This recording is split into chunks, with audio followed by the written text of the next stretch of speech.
I'm Abby. I ran Vinyl Monday for another calendar review.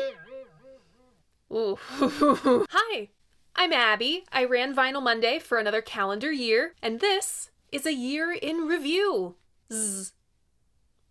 Reviews. My first video of 2024 was the 25,000 subscriber special, Yellow Submarine. It was the first of its kind, a film and album review. It's one hell of a time fitting a film review into an album review, but when it's warranted, it's a lot of fun. Though I maintain writing about art and music are literally the same, just with different sets of vocabulary, I do miss exercising that visual part of my brain. I'd attempt more joint film and album reviews this year, but I only successfully executed it 3 times. I do still have that Tommy the Wall idea on deck, and I'll be damned if I don't get to Wonderwall next year. The rest of the month through February was pretty quiet. T-Rex, then the only time in Vinyl Monday history I have ever covered the same group back-to-back, Fleetwood Mac, Fleetwood Mac. February was the first Rock and Roll is Black miniseries. I picked out next year's lineup over the summer. I'm super excited to take this challenge on again, and I hope you are too. Things got interesting in March. I covered 2 solo Beatle efforts in a row. McCartney, what could possibly go wrong? Cue Phil Spector horking up Let It Be ahead of schedule. Then the mid-season special, All Things Must Pass. Certified madman Phil Spector. You may remember last year's double album December was the first time I ever covered a Frank Zappa project on this channel. It was the Mothers of Invention's Freak Out. For Apostrophe's 50th anniversary in March, I entered the Zappaverse.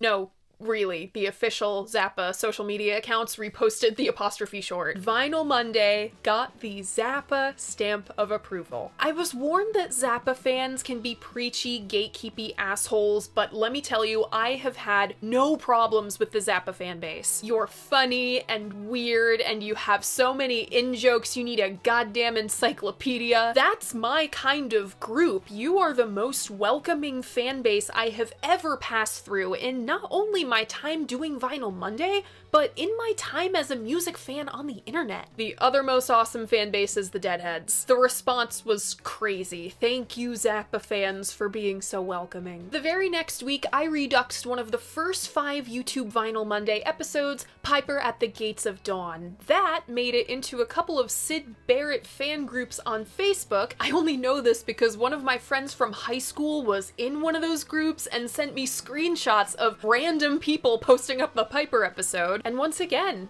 it blew the fuck up. It put me in an interesting place for belabored sessions for a project that, yeah, this video isn't about the White Album. Or Sgt. Pepper's. It's not about the Beatles at all. April Fools, bitch!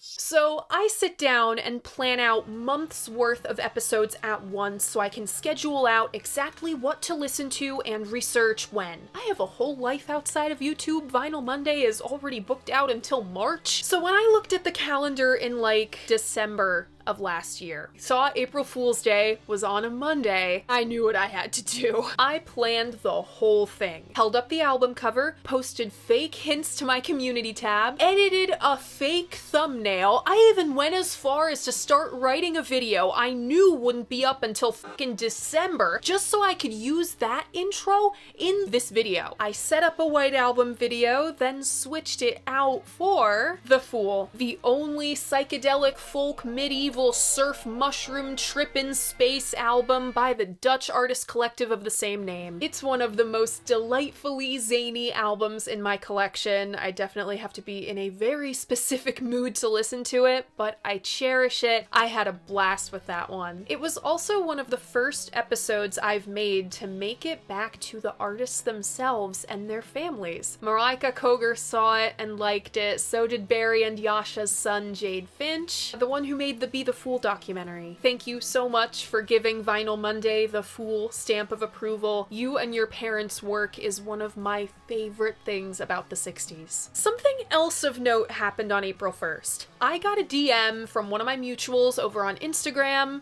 It was Emma. I'd bought some clothes from her in the past, we'd chatted a few times, and she'd always been super nice, but we didn't know each other that well. She asked me if I'd like to hear an idea for a project, and I said yes. I gave her my business email, thought nothing of it. I honestly thought, seeing as this was April Fool's Day, that this would be a one-off project for April Fool's Day, and then nothing else would come out of it. It'd be a little joke. But it was not a joke. Emma sent me the whole ass project proposal for a podcast. She came up with this amazing idea to tell the stories of important women of the 60s and 70s, talk about their lives and their careers and the impact they've made on our world today. She wanted me to co-host what would become the Dolls podcast. If you'll remember last year's Year in Reviews, one of my goals for 2024 was to start a podcast. Last March, I was in talks with a major music podcasting network to make Vinyl Monday a show, but right as I was about to sign their contract, they fucking ghosted me. Emma contacted me around when I started writing this year's Modern Classics miniseries. As I was setting that up, it became abundantly clear that Vinyl Monday is sorely lacking in women. I had only covered artists by women or by groups fronted by women 7 times in the show's 3-year history. This project, at this time, with this concept, was just perfect. Of course I said yes to Emma. April and May were one hell of a run on this channel. In April, I covered Live Through This for its 30th anniversary, and the Kristen Pfaff fans came through. Then Redux Odyssey and featured Pink Moon and Funhouse. Those 2 albums could not be more different, but they were 2 of my favorite videos I wrote this year. May was the god run of my channel, hands down. I kicked off Modern Classics month with The Strokes! Then I Weezered You All, paid homage to Amy with Back to Black, then came my other 3 favorite reviews of this year, Village Green, Let It Re! Can we talk about the fact that I crammed a Redux, a film review, and an album review into the same video? I'm still not sure how I did that. I'm not one to believe my own hype, but Let It Re might be one of my best videos ever. And I rounded it all out with the Who Sell Out. Yes, I am a Pete Townsend girly. No, I am not mentally okay. Thank you for asking. Shout out to the Ocean Boulevard Modern Classics month, which I edited with a broken toe after I ate shit in the Times Square entrance of the subway the day before. I broke my finger last year. I broke my toe this year. Let's hope I don't break anything in 2025. I rounded out Modern Classics month with a very new album by my channel standards. It had only been out for a couple weeks, if I recall correctly. It wound up being one of my albums of the year, The Lemon Twigs, A Dream Is All We Know. My other albums of the year were The Cure, Laura Marling, Tyler, Jack White, I missed that until like a week ago, and of course, Greep and Charlie. The Lemon Twigs were a fun way to dip my toe into more current releases. I can't ever see myself covering new releases regularly on this channel, but it's nice to step out of my time machine every once in a while. At the end of May, Emma and I debuted the Dolls podcast. We released 12 episodes this year. Emma wrote about 2 ladies very close to her heart, Sharon Tate and Karen Carpenter. She also wrote a whopper of an episode on Nico. It's like 94 minutes long and we go into pretty much everything. Complicated and endlessly fascinating woman. Emma also brought features on Edie Sedgwick, Jane Asher, and a really fun episode on Ushi Obermeyer. I wrote about Grace Slick. That episode went live on my birthday and on Emma's wedding weekend. Emma got married this year. And I wrote about Marika Koger of The Fool, Rita Coolidge, Ronnie Spector, Chris O'Dell, and the legendary Cynthia Plastercaster. You may remember from last year's Year in Reviews that I got in contact with one of Cynthia's very, very good friends, Brian, and he gifted me 2 casts. He was instrumental in making the Cynthia Plastercaster episode of The Dolls happen. He hooked us up with all of our contacts, provided so much research material, got me in contact with Jeff. I interviewed someone solo for the first time this year. Emma was on vacation and I was on my own. Loved making that episode. Love her. Love that I have this shirt now. Rest in peace to a legend. And that episode was our season finale, our first season finale. Thank you, listeners, for an amazing first season, and thank you, Emma, for not only trusting me with your idea, but for your friendship. This year took us from acquaintances on the internet to co-workers to real friends. Emma and I talk all the time outside of the show, and I can tell you that she is one of the kindest and most genuine people I have ever met in my time doing this. June was another all-star month for the channel. I took a week off after the hurricane that was March through May. I came back for my 25th birthday with Joni Mitchell. Nothing will ever beat the Blind Faith and ABH thumbnails, but Clouds is pretty close. I needed that week's break, because the next challenge to take on was the Vinyl Monday 100th episode special. Seeing as I've been vocal about my weird soft spot for the Monkees, and that Circle Sky was the original Vinyl Monday roll transition bumper, there was no better choice but Head. Thank you to my sometimes assistant researcher, token Monkey superfan, and just my best friend Jack for helping me make that episode, and for your really fucking funny notes on the Criterion commentary track. Ooh, he assistant researched for Daydream Nation too. He loaned me Kim's book and Psychic Confusion. Head was one of those episodes that needed to be a special. It had to be a film and soundtrack review. That album just can't exist without the film. It was also an episode that needed to be special. It's the very essence of Vinyl Monday. Kinda weird, corny as hell, completely out of left field, and unapologetically earnest. It was, again, one of my favorite episodes I made this year, and I'm glad you enjoyed it too. My final episode of June was the Allman Brothers Band's Eat a Peach. I got to discover a new side of a group I thought I had figured out. Given classic rock radio's portrayal of the Allman Brothers Band, Ramblin' Man and such, I thought they were a cut and dry swamp rock group. Come to find out, they were basically the Southern Grateful Dead. That sense of discovery really comes through in the video. I put everything I had into those analyses of Mountain Jam and Les Brer. I'm proud of that writing. Eat a Peach was notable for 3 more reasons. Number 1, it was the hottest day of the year. I cried uncle and split filming into 2 days. I don't even think you guys noticed. Number 2, holy shit. That's definitely broken glass back there, and that's gonna suck to clean up. My god, somehow no. Now watch me drop it and break it right here. My big ass, heavy ass, vintage Mucha print came flying off my wall. Shout out to my dad for answering my SOS and coming to fix the frame for me before I filmed that B-roll. And third, I was a big baby and cried on camera. Duane Allman is on my short list of favorite guitarists. I mean, hello. Something about Duane and Greg has always fucked me up. They were so close in age, they were practically raised as twins. I know that bond in my soul because my sister and I are about the same age apart Duane and Greg were. That was a lot. Thanks for allowing me to be a big baby about it. July was a lot more lighthearted on the channel, thank God. For my 4th of July special, I covered the very first 80s album on the channel, Born in the USA. I asked my grandma to dig out photos of my mom and my aunt from the mid to late 80s so I knew what the hair, makeup, and jewelry should look like. Expect more 80s albums in 2025. I'm more of a Cure, Galaxy 500, Sonic Youth 80s than, you know, Madonna, Michael, and the Boss 80s. Thank you to my boss consultant Mark for giving me so many helpful pointers on the research for that episode. Mark put out an album last year under his Fully Involved project, so if you're into chaotic surf rock, occasional ska, Weezer,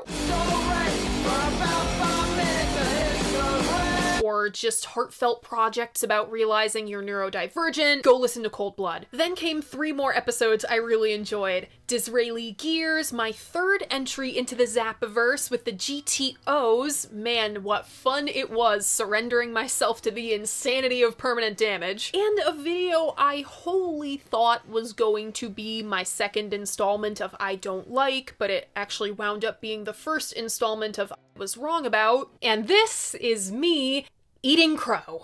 Animals. Oh my god, I almost forgot. I covered Donovan again. The A Gift from a Flower to a Garden episode, which I was able to pick photographer Carl Ferris's brain about. I asked him about the art, the pop set concept, and the Where Your Love Like Heaven film. Thank you, Carl, for your wonderful insights. August brought a whole month of reduxes. That's very not normal on this channel. I can't see myself ever doing it again. I redux Tommy, then the whole Woodstock miniseries to make those episodes the way I originally intended them to be. I don't know how you expect to ever stop the war if you can't sing any better than that. There's about 300,000 of you f***ers out there. First, I did a joint film and soundtrack review of Woodstock.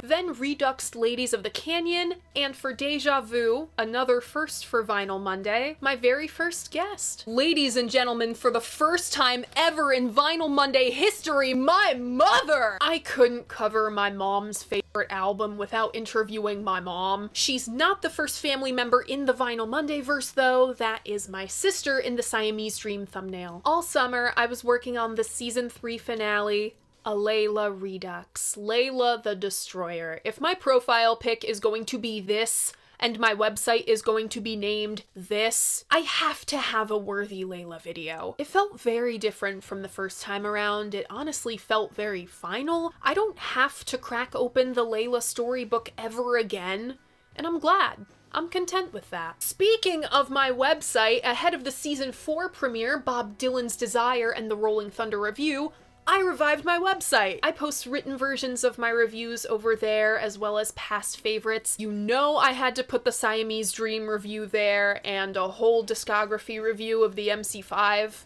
Because duh. I was supposed to put up the written version of the Permanent Damage review, but didn't because I was approached to publish it. Then when I asked for a word count and due date, they ghosted me. It's still set aside should they choose to move forward. I nearly posted the Donovan review as well. Might fuck around and do that later. The end of September into the beginning of October brought more personal favorite reviews, starting with King Crimson and the 50th anniversary of Red. That's a mustache made out of notebook paper. Well, I'm aware of that much. That might be my favorite album I covered this year. Normally, after I cover an album and listen to it for weeks on end, I don't want to come back to it for months. That wasn't the case for Red. I loved it so much, I did not want to put it down. I've listened to Red at least once a week, every week since posting that video. Yes, I've heard the Elemental mix. It is weird, but seeing as John Wetton's bass playing is one of my favorite things about Red, I didn't totally hate it. If I had even an iota of musical talent, I would want my record to sound just like Red, but I don't have a shred of musical talent, so it's probably gonna sound like Permanent Damage. I also loved Hot Rats. Celebrated its 55th anniversary the only way I could, with a crochet getup and my hair pretty much the way it grows out of my head. The week of my third turn on Losing My Opinion, with Emma this time. It's that Michael Jackson and Paul McCartney song. Yeah. God. Should be so great, but it's just not as great as we would hope. We took great joy in subjecting Matt and Thomas to the Captain's Fat Teresa shoes. Scott of the Zappacast reached out. I reviewed Abraxas, Astral Weeks, and the new MC5 LP. The day before posting the American Beauty episodes, Scott, Bill, and I recorded Zappacast, sans Joe Travers. He was sick that week. I was so bummed. Thank you for your Vinyl Monday patronage, Joe. I really hope we get to cross paths someday. I Redux Zeppelin 3 celebrated the Lambs' 50th, rounded out Nick Drake's discography. Yup, that's all that happened in November! Nope, it wasn't the only thing that happened in November. I saw Slowdive a second time in New York. Pull it together, AD! I met Neil Halstead. My first fave rave that I've ever met. Thurston Moore is next on my list. Not to quote my favorite song by one of the most heartbreaking cancellations I have ever had to witness. I know it's pathetic, but that was the greatest night of my life. I was so nervous in front of Neil that I completely clammed up after all of 2 sentences. Slowdive round 3 in February. Here's to hoping I can get this bad boy signed. And finally, double album December. White Light, White Heat heading up Daydream Nation, Exile, Gabor Sabo Dreams, another favorite episode I made this year. Thank you to Mike Stacks of Ugly Things for making that happen. And perhaps the most anticipated video I have made since In the Court of the Crimson King, the motherfucking White Album. Heinz Baked Beans. More music, more music, more music. The White Album is intimidating as hell. It's my favorite Beatles album, but it's worth every minute in editing jail. And somewhere in there, probably very, very soon, as of me filming this, I am like right on the precipice of it. I'm gonna hit 50,000 subscribers. Can we just sit with this for a minute? If my complete lack of math skills are any indication, I'm not one for numbers, but I can't ignore this achievement. I'm deeply moved by it, in fact, and kind of terrified of it. Not only would this channel be part of only like 1.5% of all YouTube channels, all of the millions and millions of channels to ever reach this milestone, but to have an extremely niche channel such as this do it and double in size in a year is unheard of. I have always said the viewers move this series, you move it more than I ever could. I am extremely fortunate to have the generally chill audience I do at the size it is at. You are an anomaly amongst anomalies, and that right, thank you so much for being quasi-normal, and thank you for being here and making all of the above happen. Now let's briefly flash back to my 2024 goals and see what I accomplished. Keep reviewing albums. Done. Keep photoshopping goofy ass thumbnails. Done like 50 times. Maybe disrupt the podcasting world the same way I am actively disrupting YouTube's vinyl community. Done. Even interview some people. Done. I interviewed Jeff Economy, director of photography for the Plastercaster film. Who knows? Maybe I'll cross paths with Pamela Day Barr. Oh my gosh, fingers crossed. I have like 3 potential avenues to try to make that happen next year. I would love if that happened next year for the Dolls Pod. I wonder if she's seen the Permanent Damage episode. I hope she doesn't take offense to me calling Eureka Springs Garbage Lady the worst song I've ever heard. Maybe I'll interview Wayne Kramer someday. Or Dennis Thompson. Yeah.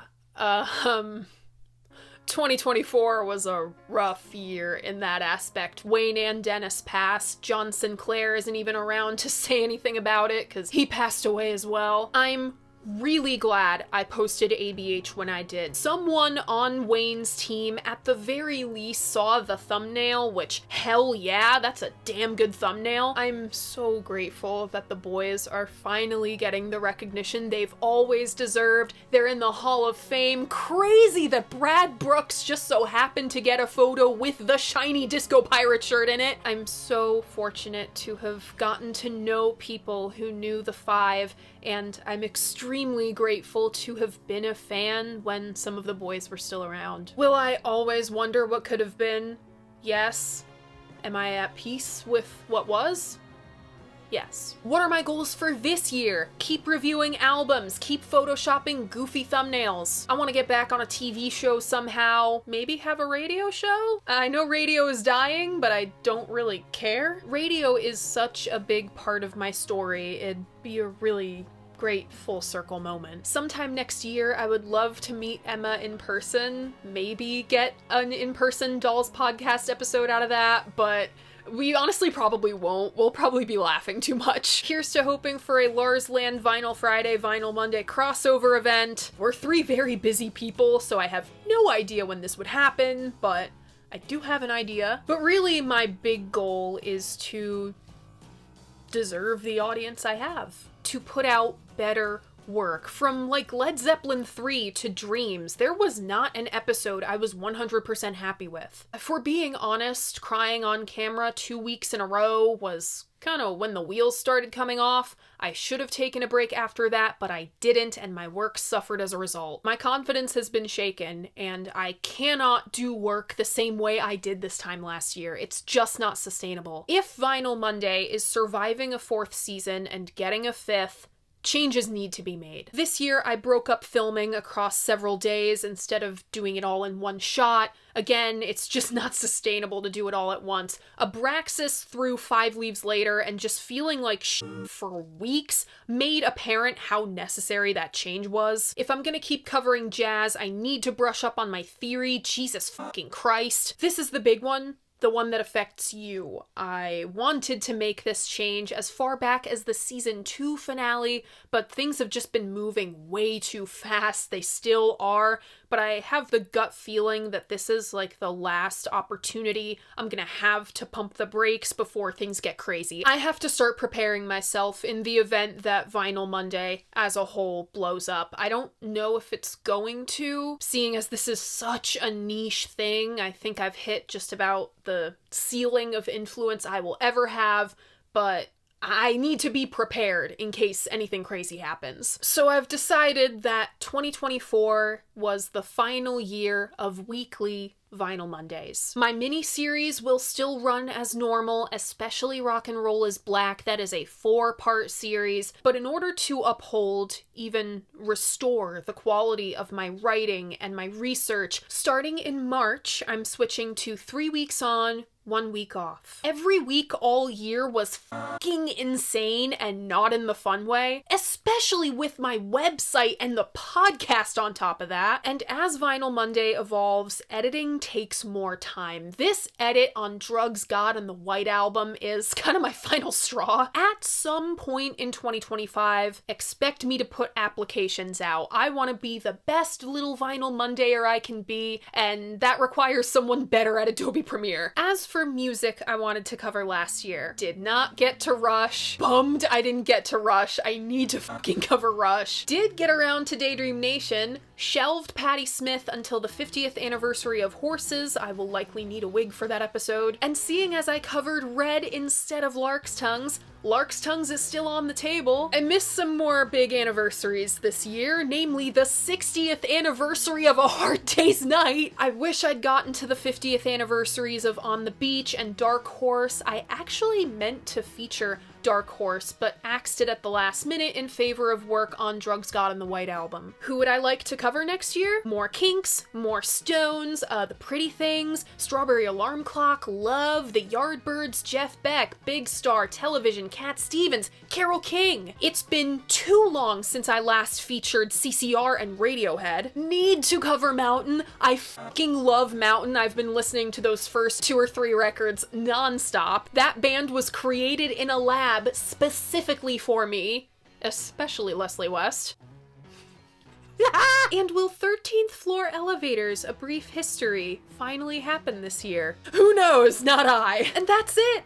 That's our year in review. Thank you so much for a great year of Vinyl Mondaying. Thank you all for the opportunities that have come my way because of this show. To all who've subscribed to the channel, followed me through my other endeavors, read the reviews on my website, been engaged in the comments of my videos, and played the hint game, those who have corrected me when I was wrong, Glam Metal Slayer, I was fucking thinking of Slade, goddamn Slade. To all who went as far as to send a book, magazine, or album to the P.O. Box, to all who've made Vinyl Monday part of your routine, and to those who just watch when they can, thank you all. I hope I can make you proud to be on this long, strange trip next year. The next time you'll be seeing me is on January 13th, 2025 for our first Vinyl Monday of the year. I'm okay with spoiling this. It'll either be Badfinger or the long-awaited 50,000 subscriber special. Scared as I am of what this many people and this many eyeballs on me are capable of,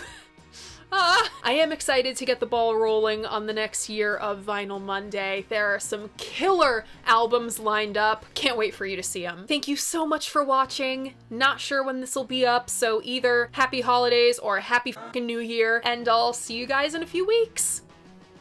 Bye!